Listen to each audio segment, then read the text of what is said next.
Measles, जिसको आम आदमी खसरा के नाम से जानता है, हिंदुस्तान में एक आम बीमारी है। मैं डॉक्टर अरविंद तनेजा इसके बारे में आपके कुछ सवालों के जवाब आज दूंगा। मीज़ल्स या खसरा, इसके 3 स्टेजेस होती हैं। पहला प्री क्लिनिकल, जब बुखार से 4-5 दिन पहले एक कीटाणु बदन में घुस जाता है। दूसरा स्टेज क्लिनिकल, जब उसको बुखार तेज़, खांसी बहुत ज़्यादा और ज़ुकाम बहुत ज़्यादा और आँखों में से पानी बहना शुरू हो जाता है। तीसरी स्टेज होती है जब मीज़ल्स की कॉम्प्लिकेशंस होती हैं, जो कई हफ्तों तक या महीनों तक इंसान को बीमार रखती हैं। लोग मुझसे अक्सर पूछते हैं कि ये बीमारी कैसे फैलती है। बीमार होने से 6-7 दिन पहले ही ये कीटाणु या वायरस हवा में बिखरने लगता है, बात करने से, छींकने से, खांसने से।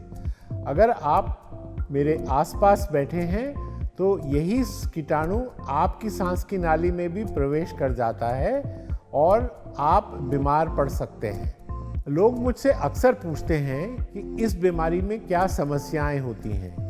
सबसे पहले तो जो बुखार होता है वो बहुत तेज़ होता है। उसके साथ बदन में आपको कमेड़े पड़ सकते हैं या एपिलेप्सी हो सकती है।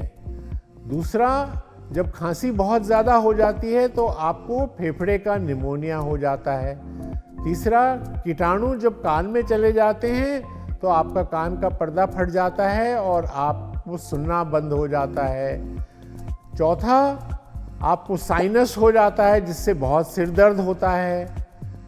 और जब बीमारी ख़त्म हो जाती है उस टाइम पे चमड़ी झड़ती है।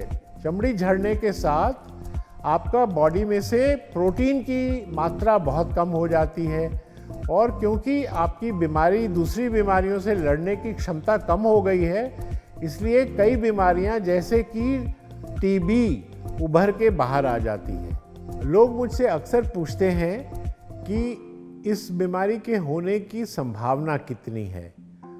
अगर आपने टीका नहीं लगवाया हो तो ज़िंदगी में ना कभी आपको मीज़ल्स या खसरा ज़रूर होगा। परंतु अगर आपने टीका लगवाया हो, जो कि 9 महीने पे भी लगता है और 15 महीने की उम्र में भी लगता है, तो आपके शरीर के अंदर एंटीबॉडीज़ ऐसी जन्म ले जाती हैं जिनसे आपको खसरा नहीं होगा।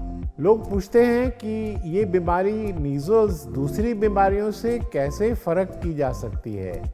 तो हिंदुस्तान में हर बुखार जिसमें दाने निकलते हैं उसको लोग खसरा बोल देते हैं। असल में ऐसा नहीं है। जो मीज़ल्स या खसरा है उसमें तेज़ बुखार 3-4 दिन के लिए होता है और चौथे दिन बीमारी पे दाने निकलते हैं जो सारे बदन पे फैल जाते हैं। इस तरह से हम इन दोनों के बीच में डिफरेंस देख सकते हैं। अंत में मैं यही कहना चाहूँगा कि हर बुखार जिसमें दाने निकलें वो खसरा नहीं होता। कई और बुखार होते हैं जिसमें दाने निकलते हैं, परंतु खसरे का दाना बुखार के चौथे दिन निकलता है। इसका बचाव सिर्फ टीकाकरण है जो सही उम्र में लग जाना चाहिए। और अगर किसी को खसरा हो जाता है तो उसको डॉक्टर की सलाह ज़रूर लेनी चाहिए कि उसकी कोई कॉम्प्लिकेशन तो नहीं हो गई है।